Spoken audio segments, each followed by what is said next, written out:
Can Minecraft, The Woman in the Yard, and Snow White hit their bets? Find out tonight as Jake, Trash, and myself bring you another episode of Popcorn and Root Beer. Let's get to it.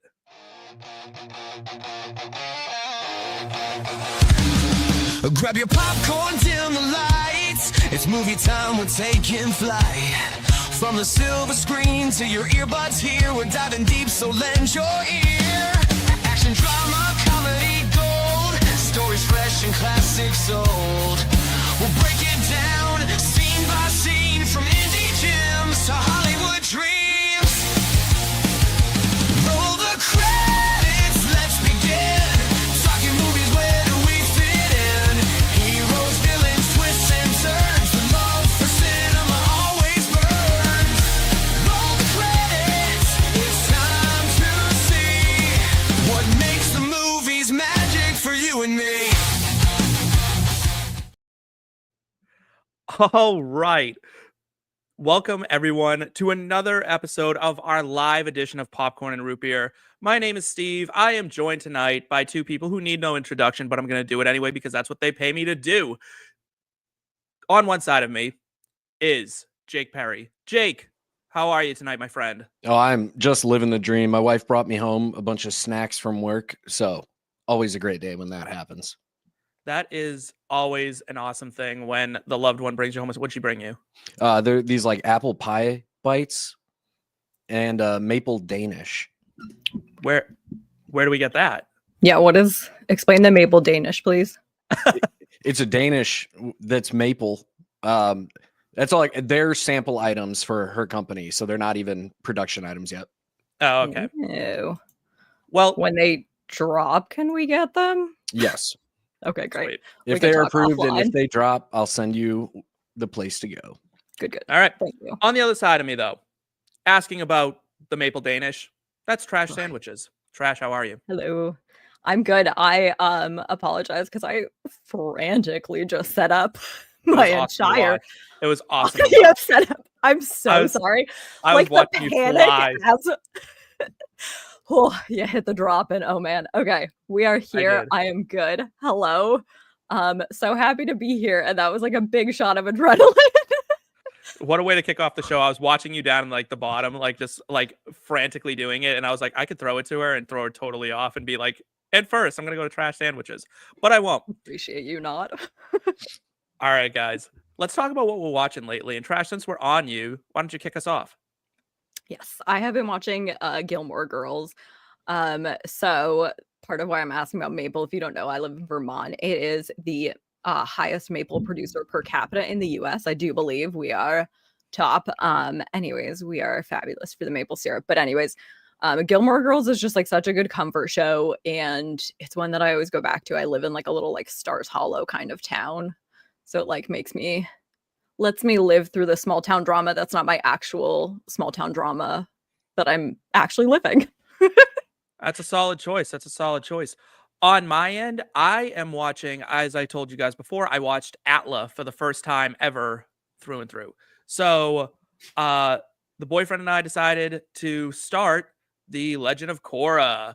And I am loving it so far. I have some thoughts. I have some qualms with it. Certainly not as good as Atla, I will say. I think they did a lot of retconning and a lot of things happened that I'm not a huge fan of. And I hate Milo. So for those of you who watch Legend of Korra, you know what I'm talking about. But it's a very good show. The animation is still amazing, and the fight scenes actually might be a little bit cooler on average than Atla was. I haven't seen it because I'm just worried it's gonna like kind of make me wish it was Atlas. You know what I mean? You get a little bit of that. You get it's set 100 years, or like it's set a long time after Atla. It's their kid. It's well, Whatever. no. So Aang's kid is in it. I will tell you that. Okay. And we Sure. get like some of the characters have survived this long, some haven't. And we get the new avatar who is Korra. She's a waterbender, but that's neither here nor there. Jake, what are you watching? Yeah, I've been watching The Recruit. We talked about it last week when I was talking about Night Agent and Recruit. Very similar show. Noah Mhm. Centineo works as a lawyer for the CIA, and gets himself into a whole bunch of stuff. So finally finished season 1, starting season 2. It's off to a good start. It's not as good as season 1 yet, but I have hopes. If the CIA agent who like taps my phone and listens to me looked like Noah Centineo, I would break the law constantly. Like I would always do something just suspicious enough to have him have to come to my door and like talk to me. He's just a lawyer. He's just a lawyer. Bullshit. Like, look at that, man. Not what the trailer makes it seem. Yeah. He's a lawyer who accidentally sort of does agent stuff. He's still just a lawyer, though. That is crazy. Sure. Well, you know what? He may sell me on watching it just by looking the way he does. I also want to say hello and welcome to the IBT family. Everyone out there who's watching, joining us tonight. Thank you so much for being here. If you're new to the channel, please like, subscribe, share, comment, and let us know. We also love when you guys comment during the show. We try to interact with you as much as possible when it comes to movie takes and give you our feedback in real time. So if you like to talk movies, we love to talk movies. Obviously, we do. We're doing a podcast on it. But if you don't want to, I guess I can't force you. This is after all. You can still just hang out. You can still hang out, and Reach. you can tell us how wonderful we are. You can tell us how terrible we are. We have thick skin. We're tough. Comment We'll on be fine. Steve's nice new haircut. Yeah, Looks my great. nice new haircut. Look at this. Look at this fade. Bang. Eyebrow notch and everything. Looking fresh. Looking fresh. Anyway, I got to do my little read in here. So I wanted to show a platform where you can capitalize on your entertainment knowledge and hedge your risks if you own the stock. It's called Kalshi. You've heard me talk about it before. It is the first legal exchange where you can trade on any event. And when I say any event, it's just about any event. I've been using it for a while, and I've found it indispensable as I trade entertainment. Here at IBT, I have actually been working diligently behind the scenes with my team to come up with a table that will tell you predictions for Rotten Tomatoes scores, which is how the Kalshi cuts actually work for us. We bet on Kalshi numbers. I am trying to provide you with a comprehensive list that will help you make money. And that's what we do here on the show, too. But it is everything from box office numbers to the Oscars that are coming up, the Billboard Top 100, as Trash so expertly called Mariah Carey owning the #1 spot in, video games, and so much more. We are proud to have Kalshi as a sponsor, and we hope you check them out. You can sign up using our link in the description, and the first 500 traders who deposit $50 will get a free $20. That sounds like free money to me, and it sure sounds like a segue into Kalshi cuts, doesn't it? It does.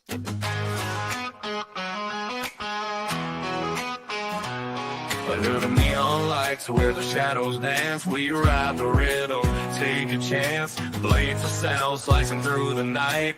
Kalshi cuts, bringing fire to the fight. Kalshi cuts, sharp and clean, carving paths in a midnight dream. Feel the beat, let the echoes rise in the heart of the city. So, sorry. Always last episode, that song is a jam. I love that one. Last episode, we made 3 new predictions. This week, we're going to give you 3 more predictions. There are some results. However, Trash, you remain undefeated in Kalshi cuts so far. Granted, some of yours have not cashed. I do have some, yeah. You have some outstanding balances. Yeah. Fine. But one of us was right last week. One of us was wrong last week. Jake, own up to your take. Yeah, in my mind, I didn't lose because the fans of the movie, the actual watchers, not the critics, loved the movie. But yeah, Captain America Brave New World did not go over 60. In fact, it went down from when I last looked from 50 to 49. So it doesn't make sense. Everybody that I've talked to, everybody that I've seen discuss the movie, all really enjoyed it, had a good time, said they liked the direction that they're going with there. The critics felt it was very on the nose, for lack of a better term, like just too expected, which I disagree with entirely. It's also a Marvel movie. Like, yeah, it's gonna. Yeah, I was gonna say it's a like Captain America movie. It seems like it was good. Everyone I've talked to also loved it, so I'm not sure what the problem is. Yeah, it's the typical. Just the critics are too critical of things that people who watch movies don't actually care about. Yeah, I agree. Trash, we're still waiting for your 2025 Oscar for the best animated feature to hit. You are riding the wild robot as of last episode. I laid my money down and said the monkey would not get over 90% Rotten Tomatoes score. And that is not a knock on the movie The Monkey. That is a commentary on how hard it is to get 90% or better Rotten Tomatoes, because that means only 1 out of every 10 critics has to dislike your movie. And I know 1 out of every 10 people dislikes ice cream. And if 10% of people dislike ice cream, 10% of people are probably not going to like a movie. So that number may be skewed, but it sure feels that way. I meet people all the time. Like, you ever meet like I'm not a dessert kind of bitch? Maybe, but like, fuck them. I kind of get the ice cream thing. If I'm eating a dessert, usually I want like a warm baked good. And if I'm eating something that's like a cold dessert, I usually go cheesecake as opposed to ice cream. But I still have times where I'm like, I need ice cream right now. Right. Like, I mean, it's a fact of life. I actually have to give some love to an ice cream shop that I went to this past weekend out in Cleveland, Ohio. There is a place called Mitchell's. It's actually in the suburbs of Cleveland. Unbelievable ice cream. Truly unbelievable. Like, so good. Love Mitchell's. Every time I'm out there, I have to go. It's just top notch. Fun fact, when I was like in middle school and high school and college, actually, my parents had an ice cream store. It was glorious. Do they still? No, they closed it a number of years ago. Then I went like RVing.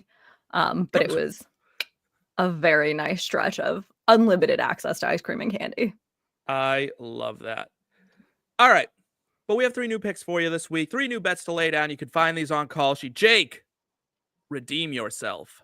Yeah, I am going with The Woman in the Yard over a 60% score on Rotten Tomatoes. And my main argument here is this is a brand new, like, this isn't a remake of a horror movie or a continuation of a trilogy or, you know, turning it into 4 or 5. It's a brand new concept. And the concept itself is one that I feel like could go very wrong, but based off of the trailers, based off of what I've seen, it actually looks like it's going to fit that ominous kind of fear that have made a lot of movies successful. Like, I know you and I had previously talked about like the movies like Nope and Get Out, where it's just like kind of that ominous, disturbing feeling that entire time. And those are the movies that have done well. Nobody wants a jump scare fest anymore. It's played out, it's done, it's over.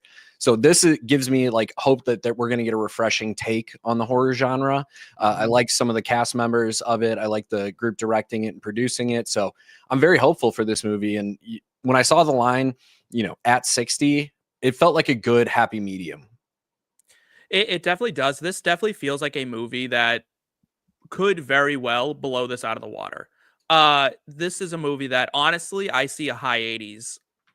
I wouldn't be surprised. Score potentially coming.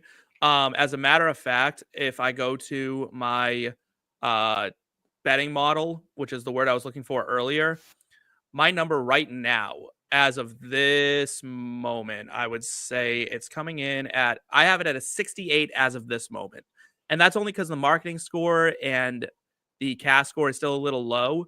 But when you look at things like the director's score, the actor's score, the lead actor is just a phenomenal actor, and they tend to bring it on this. So as far as the model goes, right now we do have it as going over on our betting model, which, good call, Jake. That means the model agrees with you, and that's just numbers. Like, I listen. The math is mathing. That's all. And I don't sit there and go, I say it's a 68. It's just numbers. It's math. So, Trash, have you seen anything about The Woman in the Yard? Do you think you'll go? I say it looks terrifying. I watched the trailer and I was like, oh, nope. This is haunting. No. Absolutely not. That's lame. I mean, it looks, you know me, I can't do the scaries. It looks scary. No, like, it looks like it'll be what people want in that kind of movie. And it absolutely, it didn't give everything away in the trailer. And it wasn't like the trailer, because sometimes like I watch a horror movie trailer and I'm like, it's just bloody and it's violent. And I'm like, ugh, why? And this is like, it had that little bit of like intrigue and suspense and like ominous. And I was like, I'm a little, I'm a fraidy cat. So like, that's enough for me. I'm scared with just that. I loved it. I loved it. I also want to give a little love to a horror movie that came out just recently as well that I just saw not too long ago, and I had a great time at. Hard Eyes. Yes. Real return to form for the slasher genre. Mason Gooding stole the show, I thought, in that movie. He was so funny and so charming. Like it was unreal. It was a rom-com and a horror movie mixed into one, and they did a great job of it. Like it hit all the rom-com tropes. Okay. While was being good. a slasher. It was really It good. was very good. It was very good. It was very funny. It was very cute. I also want to say I dogged on the entire concept of the monkey last time when we were talking about years, and I was like, there's no way this isn't hitting, and I just dogged on the concept. I saw it actually pretty good. I can't wait to see it. Isn't it at like an 87? 84. Also? 84. Okay. Yeah. So like it missed, but not by and it's one where the critics and the fans, like there's like a 2 or 3% difference between the popcorn and tomato meter score. So it's liked by all for the most universally part. liked right now. I can't wait to see it. I haven't gotten a jump on it yet because I was away and I haven't gotten to like an early screening. It just released today, so Jake's way ahead of me in that regard. Released today. Okay. Jeez. Yeah, Jake on it. So maybe when I saw 87 earlier, that was then. Anyways. Yeah. All right, Trash. What's your Kalshi pick? Yeah, so my Kalshi is for Snow White. And we talked about Snow White like a number of episodes back because they had some lines that we actually did like over on Bet US. We had it was for like, will they say the word red a number of times, which I still think is a very solid bet to hit.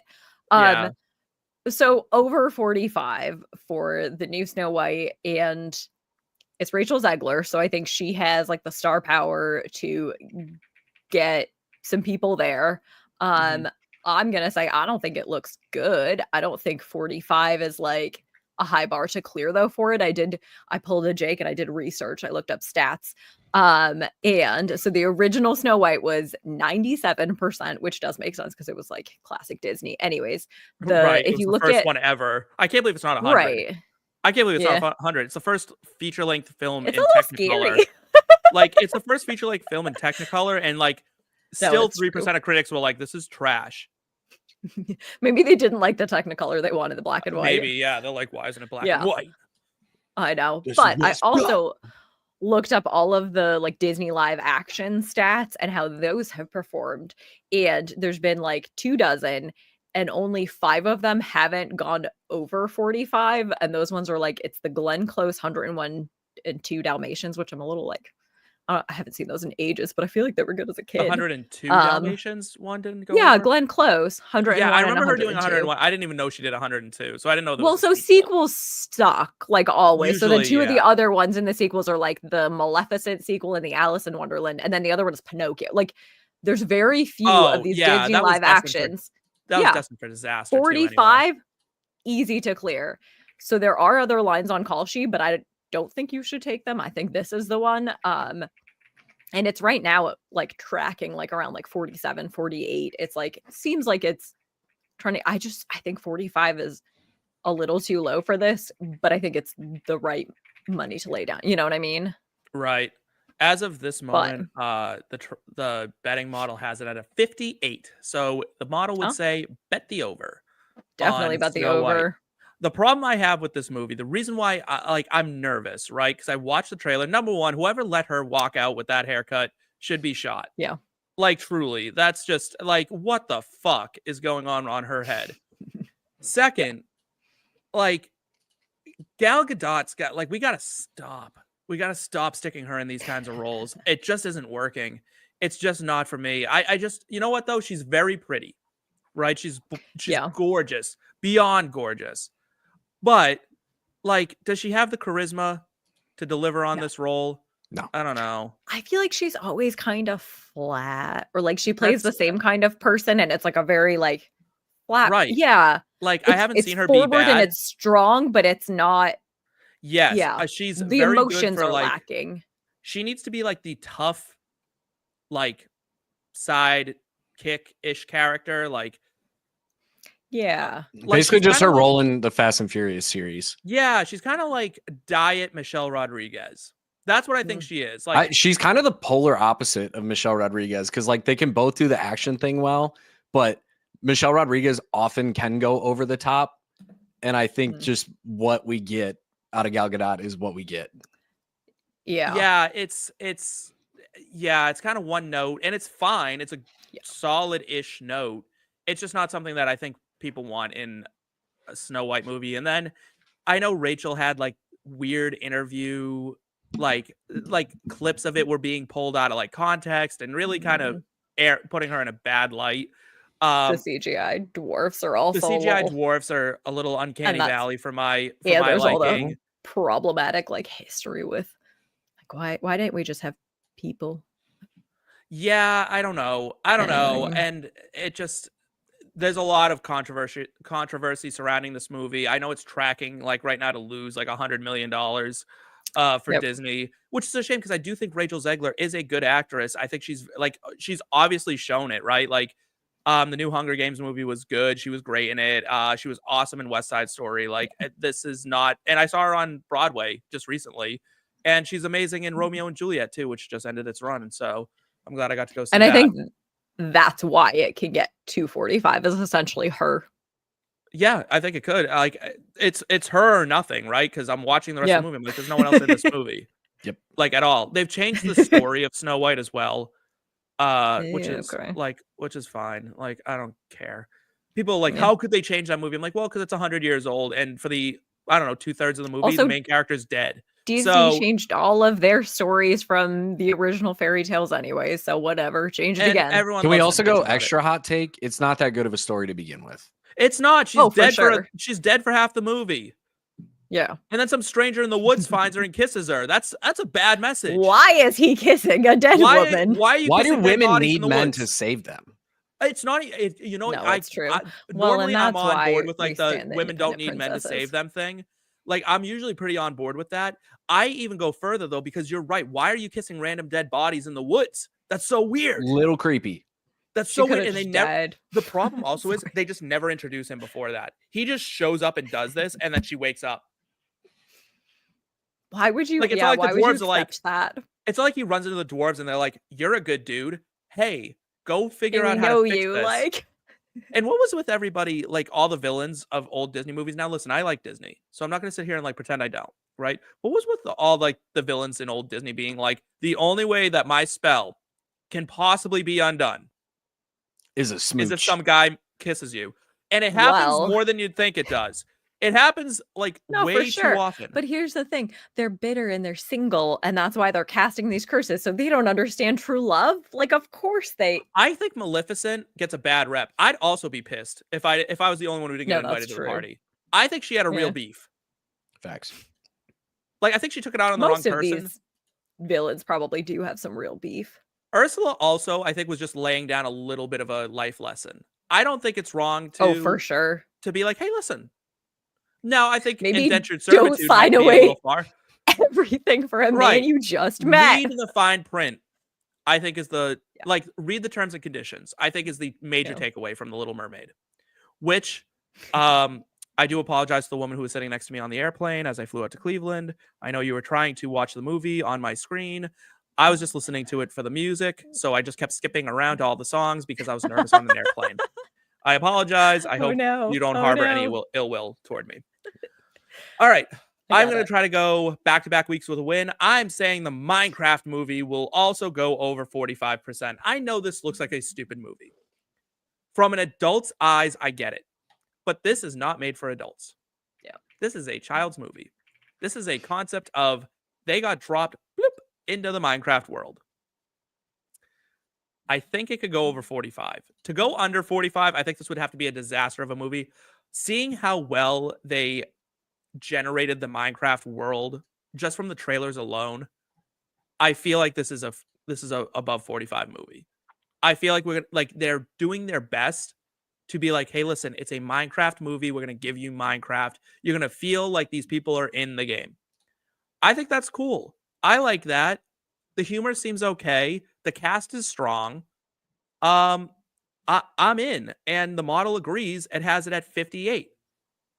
So while none of these movies seem to be blowing the top off on our betting model, it means something. It means something. So it means smash that over. It's smash that over. Like, Preach. you know, Plain and simple. Well, and I do will get- say that's one of the nice things about Kalshi too, is a lot of the times there's not just one set line. There's multiple lines. So if you feel more comfortable taking a more aggressive bet for a higher payout, Mhm. you could flex that line upwards. Same as, you know, if you want to be a little bit safer, you can typically flex it down as well, which makes, you know, it's one of the things that's really nice about Kalshi. Yeah, I am a big fan of Kalshi. I like the way that they kind of get everything going. I'm also I just like a big there's such a wide variety on there. Yeah. Like there are some wacky lines, and I love that. I'm a big fan of yeah, they do off have the some wall wild, bets. they do have some wild lines on there. So, yep, we're fans of Kalshi. We're also fans of just making money in general, and that means we get to talk Yeah. a little Bet US, and we're diving into the box office forecast. Blockbuster dreams we make, counting the cash they'll rake. Popcorn and picture shows, will they break records? Who knows? Who knows?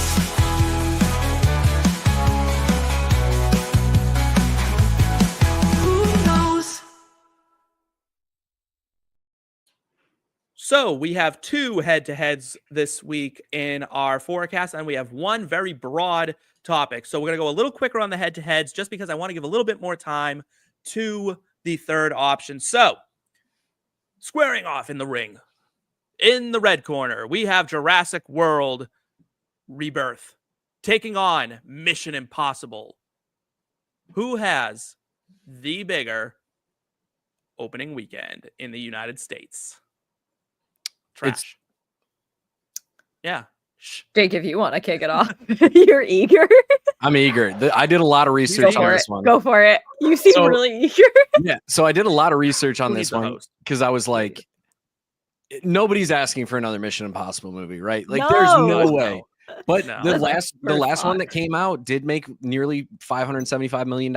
So I was like, okay. Mhm. And that was the first thing I looked up. So then I looked and I was like, but is really anybody asking for another Jurassic World either? Like, I'm kind of cool No. with where they're at. That the last one they made $1 billion with a B. So Right. I'm thinking it's going to be Jurassic World because they'd have to have a substantial fall off to not beat Mission Impossible. But I was shocked that Mission Impossible made as much as it did. I was more shocked to find out that the last Mission Impossible movie had a nearly $300 million budget. Yeah, it shouldn't have, but it's Tom Cruise. Why? And, Yeah. and because Tom Cruise needs that at this point to make anything look Well, half so- passable. That's the like real question is why are we getting the 8th Mission Impossible? And the only reason that I can think of is because they did the last one as it was like the something recking part Yeah, 1. Dead Reckoning and Part Dead 1. Reckoning. The Dead Reckoning Part 1. I was And now gonna we say the get the Death final. Reckoning, but I was like, that's not grammatically correct. Because they did a part 1, so they have to do a part 2. But like, I just don't think. I think no one's asking for necessarily either of these. I think certainly fewer people are asking for a Mission Impossible. It's Trash, just do you Tom worry- Cruise. Do you worry that it's a female lead, people will tank Jurassic World at all because Scarlett Johansson is leading it? Maybe, but Scarlett Johansson has proven that she can lead, and like she'll get men in there because if I'm gonna say something a little crass, if you've seen Black Widow's ass, like it's gonna get a man into a movie theater. Fair. Get me into a movie theater. Yeah. yeah, I also I get that. think the one thing that I do kind of like about this Jurassic World, as opposed to like every other Jurassic movie that we have seen so far, is as far as I can recall, every single one before this was, hello, let's try and make a dinosaur theme park again. And this one, they're like, oh, we did all of these terrible things, but actually now we need to go and like fix some stuff and like do Yeah. science. And that to me is like a more compelling concept and plot that I think, because every single time otherwise you watch a Jurassic Park, you're like, why did we not learn after the first? Because they exist in the same world. They know that these happen. Yeah, no, I get that for sure. But, like- I think the thing that's really drawing me to Jurassic World this time is that they have come out and said they're leaning into the horror aspects of the book. And it's going to be much gorier, it's going to be much like scarier. Yeah. To me, that gets me in the seats. Trash, I don't know if you're going to want to go get spooked by At dinosaurs. home, so I can like cover my eyes. Yeah. We did go unanimous across the board. We're all in agreement that Jurassic World is our pick on Bet US. It is a heavy favorite right now, minus 240 to Mission Impossible's plus 160. So it seems like the experts agree with us. But let's move on to the next pick. We got the Karate Kid Legends. The fuck? Against the Thunderbolts. I have... Why? Why is the Karate Kid making another movie? I don't know who this is for. I just don't know who's going to go see it. I genuinely don't. Like, what is it? It's Cobra Who is Kai the told the story demographic? of After. It seemed to cover it. Who is this for? Now, I said Thunderbolts. I didn't have to think. I'm like, Thunderbolts is going to blow this out of the water. Jake, you disagreed. Yeah, unfortunately. And for me, it mostly comes down to from a marketing perspective. I think Karate Kid has done a better job at marketing that their movie is coming out than we've gotten for Thunderbolts. You think so? I have not seen a thing for it. I've seen so much more for Karate Kid. Maybe that's just, what I watch versus what you watch. But the only reason I know Thunderbolts is coming out. Either. Yeah, the only reason I know Thunderbolts is coming out is because of Marvel Rivals, the video game. Like, I had no idea. And it wasn't even something they put in the game. It was just like people in the game talking about it. So for me, it was just like, I feel like the marketing leans one way. I think Thunderbolts is going to be a better film. I think it's got a much better cast. It's got an amazing cast, if you ask me. Some of my favorite, not actors in general, but like kind of bit actors, role characters. Sure. Great cast. When you get Florence Pugh and Sebastian Stan as your leads, yeah, going to normally be pretty good. Yeah. Get David Arbor, Wyatt Russell. Like, yeah, I feel like Thunderbolts is going to be a much better movie, but I feel like Karate Kids, there has to be a demand for it, even if we don't see it, because we recognize that it's the most trash series ever made. Garbage. No one cares please. about karate. Don't insult me. No one cares about karate. Okay, so first of all, I get what you're saying about the marketing. I haven't heard anything about either of these. Like, I maybe kind of sort of knew that they both were happening, but only very slightly. To clarify, though, they are coming out in May. So, like, they both have time to up their marketing game and get the word out. And I think once they do that, I just don't know who is going to the seats, especially opening weekend, to, like, see Karate Kid. I think Thunderbolts has that cast. Like, it has the potential to be kind of that new wave Marvel team-up movie that I think they were hoping. I don't know, maybe Eternals was supposed to be, and, like, obviously that wasn't. This is like, I guess maybe Marvel's like the Marvels. Squad. Yeah. That's what it's exactly what it is. It's they're anti-heroes. Yeah. Right, like, exactly. And I think like those, because we know a lot of those characters, people are gonna go see them, see what happened. Right now, BetUS has Karate Kid as a slight favorite, -125 versus Thunderbolts -115. So you're not getting an underdog for either of them, truthfully. But the one I wanted to talk about the most is the highest grossing movie of 2025. There were a lot of options, and are you ready to hear what the leading betting favorite is for the highest grossing movie of 2025? It is Zootopia 2, going off at even money, and none of us picked it. None of us picked it. Yeah. Trash, what is your pick for the highest grossing movie of 2025? So it's Avatar 3, Fire and Ash, and it's because it's another Avatar movie. Do I like the Avatar franchise? No. I think that they sully the name of The Last Airbender. However, people do like them. I like them. And both of them have made like $2 billion and are like, are they both like top 5 of all time releases? Right. They're high. They have to be top 5, maybe top 10, but like they are. I just don't see anything else because there's nothing else. Like if Zootopia is the favorite and it's going up against another Avatar, I literally see no world in which they even win in a head-to-head, let alone the overall. I agreed with you. On this because first off, people go to these movies for the visuals, right? It's not so much the story, it's the visuals. And now we've gone from water to fire. And you're going to get James Cameron working with an element that is incredibly artistic and so pretty and so destructive. It's going to be really cool. I think it has a cooler name even than like The Way of Water. It sounded very mellow to me. Fire and Ash sounds like we're gonna get something a little bit more like with some Action. oomph behind it. We're gonna watch some right? shit burn. Yeah. Yes. And I think giving James Cameron, giving him anything at this point usually results in some sort of visual masterpiece. So yeah, it felt like that's the safest bet. But Jake, you had my other favorite for this pick. And I didn't pick it mainly because I didn't want to seem so unbelievably biased toward this movie. But I'm glad you did. Yeah, I had to pick it. I'm going with Wicked for Good. I don't see a world. I think the first movie was so good and it built up so much hype, and it got so many people who weren't into the genre of musicals or didn't know the story into that kind of thing and willing to watch it, that I think the second one blows it out of the water. Whereas I think Avatar, I believe there was a decline from the first to the second in terms of box office. So I wouldn't be surprised to see that decline even further, just because a lot of people feel like Trash does, where they're just like, this doesn't make sense to me. This isn't working. I don't like it. Obviously, the fans disagree. I mean, there's a lot of great choices on here. I'm also going to sprinkle a little bit on How to Train Your Dragon. And I might also sprinkle some on 28 Years Later. And that's just a full hopium thing because I love that. I love That's that. fair. It's one of my favorite series of movies. 28 Years Later, I have to give it credit, might be one of the best trailers I've ever seen. Yeah, they killed it. Well, you're going to be terrified. They were so good at casting for their trailer that there's a guy that everybody thought was just like CGI Cillian Murphy. And it just happens to be some random model dude they found who looks like if Cillian Murphy just disintegrated into nothing but skin and bone. Like, yeah, it's very good.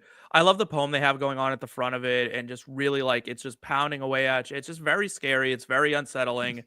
I am a big fan. It's also the first time that they get it's the same people who have worked on the previous films. It's the first time they have a real budget. The first first one I think was made with a $10 million budget. Second one, 15 million. They're doing this potentially as a 3-movie installment with $75 million of budget for each film. So it's the first time they're actually getting like real money to work with too. So it wouldn't, I don't think it'll win, but it wouldn't surprise me to see it finish higher than a lot of films with better odds than it on this list. Cool. I always love when you see like, I have a little like bias toward this movie that I love it because you ever like watch an actor kind of break through and then you kind of watch their career grow and you just feel like weirdly part of it because you're like, I've been a fan of yours since like the beginning. Yeah. I don't know if either of you watched Young Royals on Netflix, but for our Young Royals fans out there, Edvin Riding will be one of the stars of 28 Years Later. He played Vile on Young Royals. But it's time to turn the spotlight to Trash because she is going to tell us what is being added to the trash heap. Let's get to it.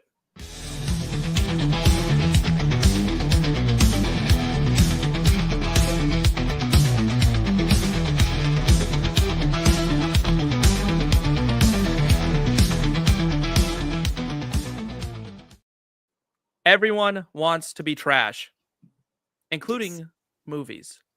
Trash. Yes. What is the newest member of the trash heap?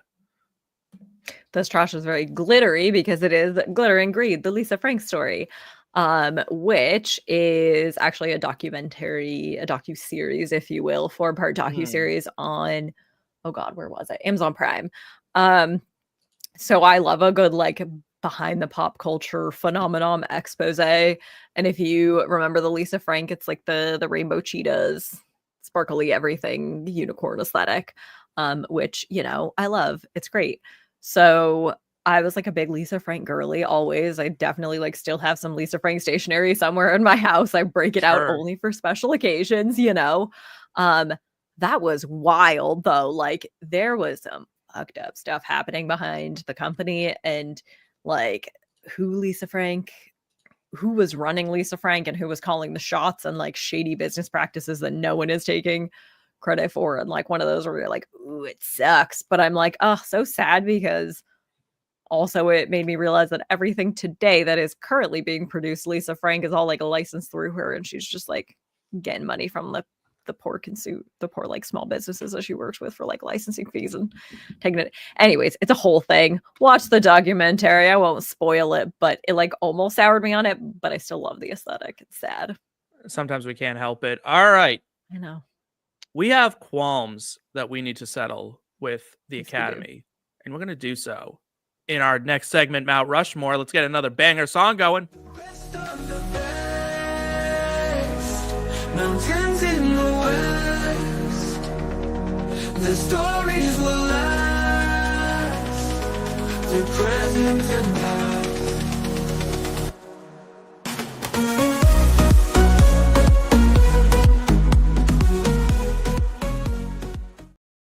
So for those unfamiliar with the concept of what the Mount Rushmore of things is, normally when someone says that, they say pick the 4 best or biggest things, and that goes on the Mount Rushmore of some obscure category. For us this week, we decided that we wanted to take some issue with the Academy Awards and put the 4 biggest snubs in each of our opinion on blast. And I'm going to start with Jake. You got some qualms, and you got some real good points to make. Oh, do I have some qualms? All right. I'm going through all 4, correct? Yep, all 4. Perfect. So we're going to start it off with not the most impactful, but argue like one that when I was researching this, I was like, wait a second, this didn't happen. Christopher Nolan didn't even get nominated for Best Director for Inception. Just insanity. Yeah. Complete insanity. Happens. Makes no sense. Another movie that often gets kind of lumped in with Inception is Interstellar, and Hans Zimmer not winning Best Score for Interstellar. Again, makes no sense. Yep. I don't think you can imagine what space sounds like more than what space sounds like in that movie. Like it just gave you that feeling like, oh shit, I'm in space. Maybe I had too many edibles before I watched it. Who knows? But still. Next up, Christian Bale not winning Best Actor for American Psycho. I thought Christian Bale was a serial killer when I saw him in any movie for like 10 years afterwards. Do you know, I'm sure you've heard this, where he got the inspiration for Patrick Bateman? How to play him? I have heard this. It's not coming to me. He watched Tom Cruise give an interview on a late night show. That's and he's like, there was no light behind his smile. He smiled and there was nothing behind his eyes. He's like, and I based my character. Yeah, he's like, I based my character off of Tom Cruise. He's like, he was just so fake. Yeah, fits. Why are we still making Mission Impossible? These are the questions. And then last up, it's hinted at if you are a live viewer or you're watching this after the fact that Leo didn't win Best Actor for Wolf of Wall Street. Do we know who did? I don't remember. Let me look. I remember distinctly watching it that year, and the camera just pans, like, is on him. Like everybody and their mom was expecting him to win, and then he just didn't. And the camera was like, they didn't have anybody, like no camera pointed on the winner. Yeah, I think. Well, and that wasn't the first time it happened for him, right? Okay, here I'm looking it up. I got it. I don't think he got one until like 4 or 5 years ago. The Revenant for him to get it. So 2016, he got it for The Revenant. But yeah. So a few it was like a running thing with Leo that he was so overdue for an Oscar, and he kept missing it. And like, who won? He lost to Matthew McConaughey. McConaughey. I don't know how to say his name. Dallas Buyers Club. Oh yeah, I mean, I makes sense. I get it. Like, yeah. But I think that was Leo's year to win. As good as Dallas. That was kind of a tough. I have to say this. This might be a bit of a hot take on acting. Method acting shouldn't get you more brownie points. Preach. Like, I don't care what you do in between the takes. I don't care how long you stay in character, and I don't care how much weight you lose. That's not acting. It's the movie. It's the movie. It's how is your performance in the movie. I don't care how much weight you lost in the 5 months leading up to the movie. That's not acting. To be honest, I don't think you should do that. I don't think you should do that either. Like, what if people people like Christian Bale are notorious for doing it, right? Like losing so much weight, like for The Machinist, also not, and then gaining it all back for Batman. Like their livers must be failing. Like it's scary, it's weird, and it really, I think, glorifies like really bad behaviors in actors. Very because much so. they're like, oh, I stayed in character, so I was playing a jerk, so I kept being a jerk. I'm like, that just sounds like an excuse for you to be an asshole. Like, I wouldn't want to hang out with you. Yep. Yeah. Yep. Like, I don't know. Jared Leto. Yeah. Like, I think I could let some actors get away with it, honestly. Like, if you're talented enough and I'm like, you're just a crazy person, like, all right, I get it. Well, I think that's like how De Niro. he is. But Jared Leto's like not good enough of an actor to be doing the shit he does. I'd be like, we're fighting. Like, if you sent me a used condom like he did on the set of Suicide Squad, I would freak out.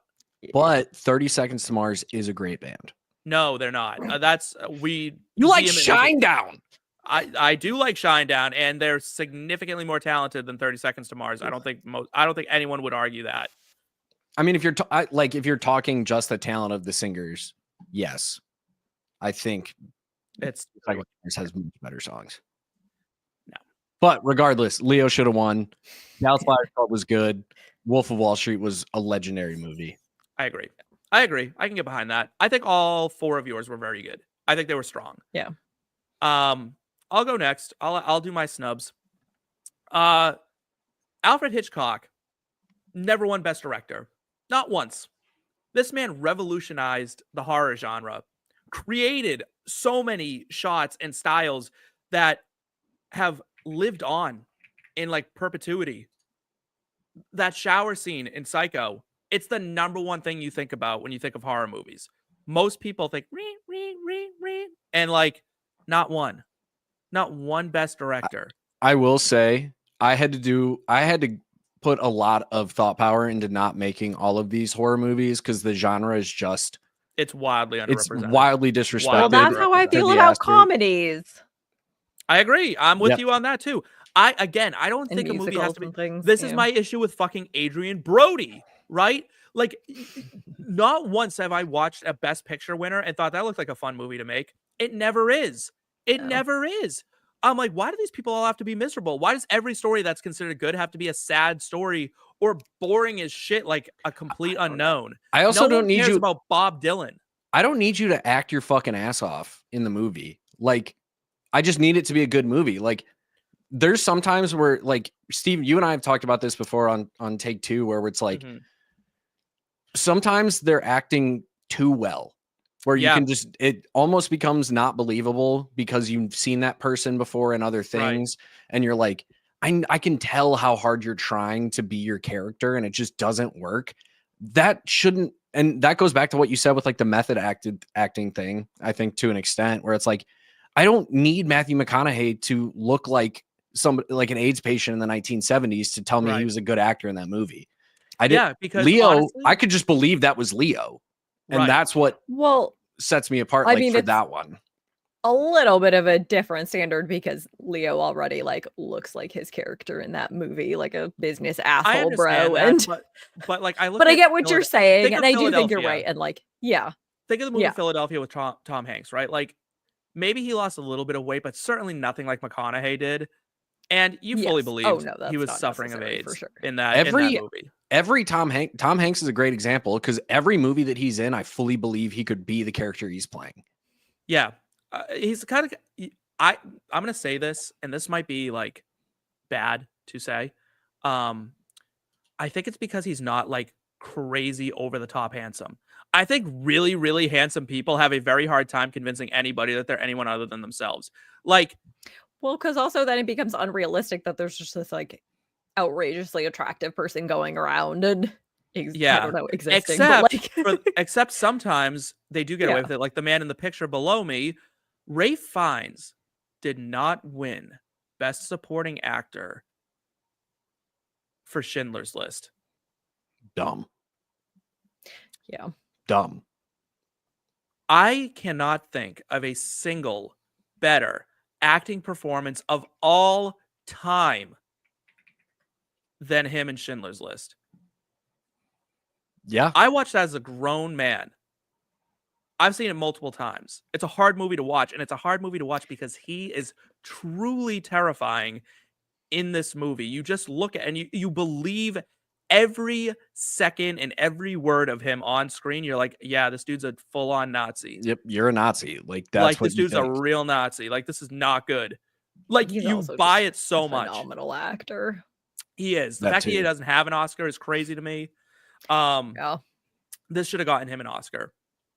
I don't have it offhand who he lost to. I thought I had written it down and I I'll didn't. find it. And What was that to me, that's 93? egregious. Yeah, egregious. It's unacceptable that happened. I really, oh my God, it's pissing me off just to think about it. The other two I have, Brokeback Mountain lost to Crash for Best Picture. He Jake, lost it it. looks like He lost to Tommy Lee Jones from that The was it. Fugitive. Yeah, and I thought that was a fine performance, but certainly not this. Yeah. I mean, anyone who's seen Schindler's List knows like just the power of that movie and how good it was.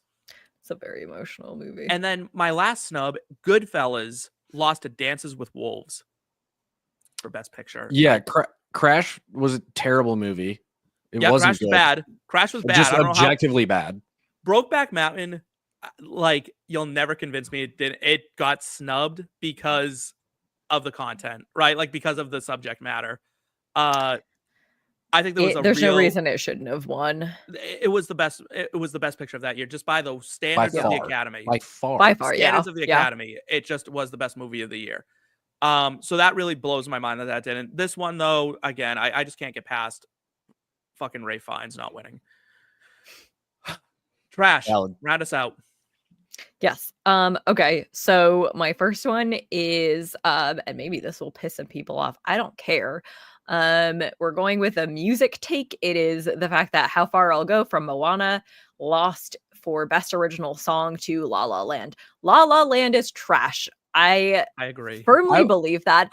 I don't think liked a single scene or song or moment from that movie is memorable except for that final scene with the two different men in the like that is the only part of the movie that I remember from it. Otherwise, I just remember watching it and thinking, I am not entertained. I am not particularly enjoying it. Nothing is Moana. Like, this song is a banger. I'm sorry. This is a top I want song of all time in a musical. I agree. I liked La La Land. I, to this day, can't sing a song from the movie, but I will just walk around my house just belting How Far I'll Go.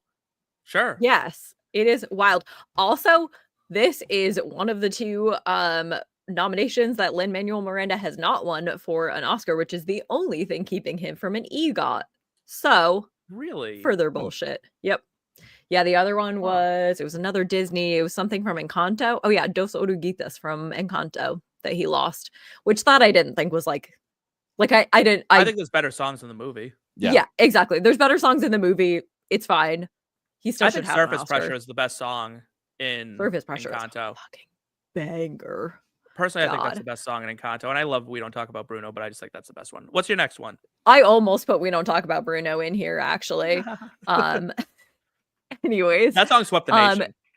Yes, it's a great song. Anyways, my next one is Jim Carrey in The Truman Show not winning Best Actor. He lost that to, is it, oh god, I thought I had that written down. Roberto Benigni. Roberto Benigni, yeah. Is that right? Is that an actor or a movie? Life is Beautiful. Okay. The fact that we have no idea. Yeah. The three of us are like. I think that shows. Also, think Truman Show is one of those movies that kind of just it stuck with me after all these years, and it is a rare time when a comedy movie has broken through to get top at least get into contention, serious contention at the Oscars. And Jim Carrey as well. He is a phenomenal actor, but because he's mostly in comedic roles, he's been nominated a few times, and I don't think he's ever won, and I don't know what he could do more to win. This should have won him one.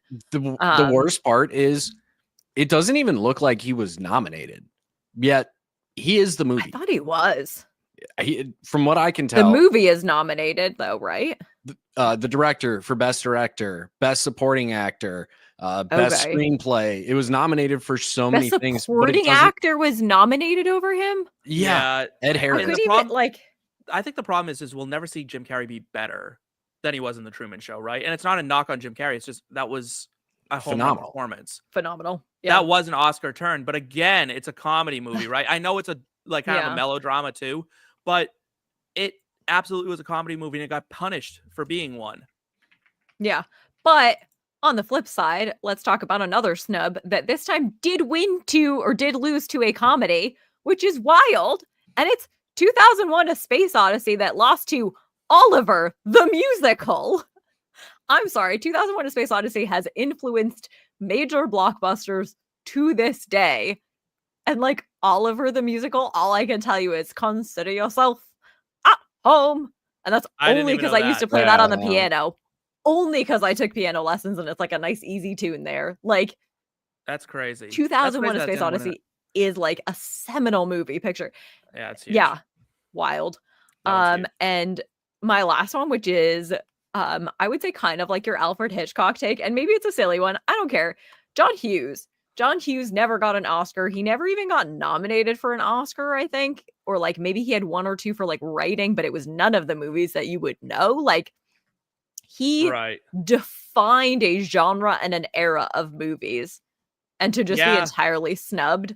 And like, it speaks to how they don't like certain genres. And I'm like, do you add categories for those then? Because they're wildly underrepresented, and like, it's too bad. I'm surprised he didn't get a nom for either Planes, Trains, and Automobiles or Breakfast Club. I feel like one of those two should have gotten him a nod. I think Breakfast Club certainly should have, but yeah, it's weird. And they did like a little like like in remembrance, in memoriam segment to him, honoring him, but like kind of slap in the face at that point, you know? Yeah. He won 2 the Stinkers Bad Movie Awards. Yeah, never got nominated for an Academy Award. That's crazy to me. That's another guy that I think sometimes the Academy is so pretentious. Like, honestly, like, make a fart joke, can't be. Nope, you're out. Right. Anyway, we got a few minutes left. We're going to come at you with one more category. We're going to give out one award this week in a Golden Bucket segment. Trash, you picked the theme this week. Let's get to it.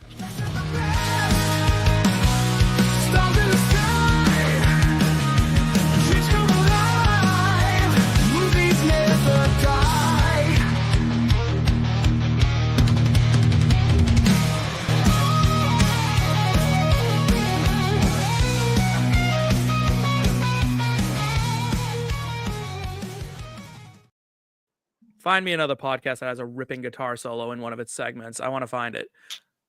That being said, this week we had Trash pick our Golden Bucket Award. Yes. And it is the best spontaneous dance number in a non-musical. Yeah. So you tasked me with coming up with this, and I was like, how does one pick a category for a Golden Bucket? One watches movies until something stands out to you.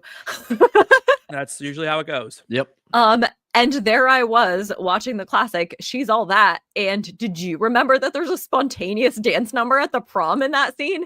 I haven't seen She's All That in a very, very, very long time. Yeah, I was gonna say it's just been too long. I thought you were gonna say ever, and I was like, what in the world? No, it's been so long since I've seen it, but still, I probably could have watched that movie like 3 years ago, and I still would not remember that.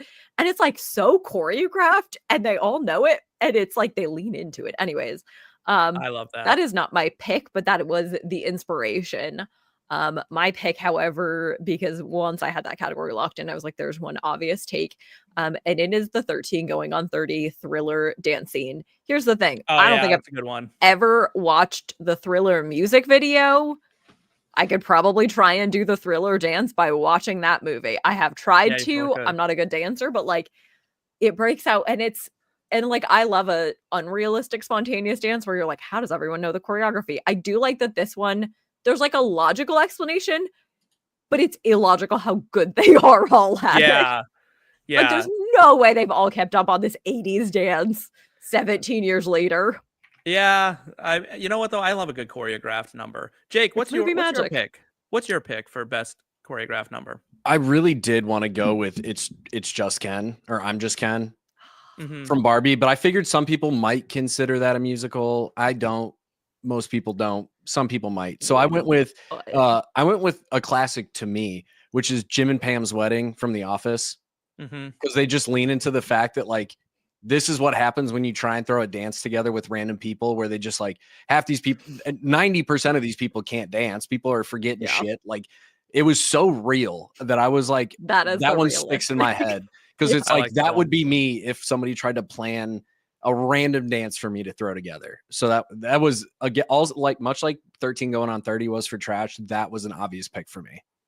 Love that pick. I'll round us out this week. I don't know if either of you watch Abbott Elementary, but there is a scene where there's a PTA meeting and like it's like this ended like every other gathering in Philly ends with a line dance, and it's just the entire cast dancing to Wild Wild West by Will Smith. And it's so funny and so lighthearted, and I just love that show so much, and it just cracked me up when I saw it. I was like, this is comedy genius at its finest. I do love that show. I'm definitely behind on episodes. I feel like that must be in one of the newer ones. Season 4, episode 2. It's the okay. I think I'm like ringworm episode. Okay, I gotta catch up then because that sounds fantastic, and I do love that show. And I don't know why I'm behind. Newest season is so good. It's so unbelievably good. So definitely watch it. It's a fun show. I haven't watched it yet at all. Watch it. It's on Hulu. Queuing it up right now. That being said, we've reached the sad point in our show where we must say goodbye to the people. Thank you all for joining us tonight. Please, again, like, subscribe, share, drop your comments. Tell us how wonderful we are. Tell us how terrible we are. Tell us how good our hair looks. Tell me if you like this notch in my eyebrow. For Jake Parry, for Trash Sandwiches, and myself, have a great night. Be safe, and we will see you again in just a few weeks. Take care.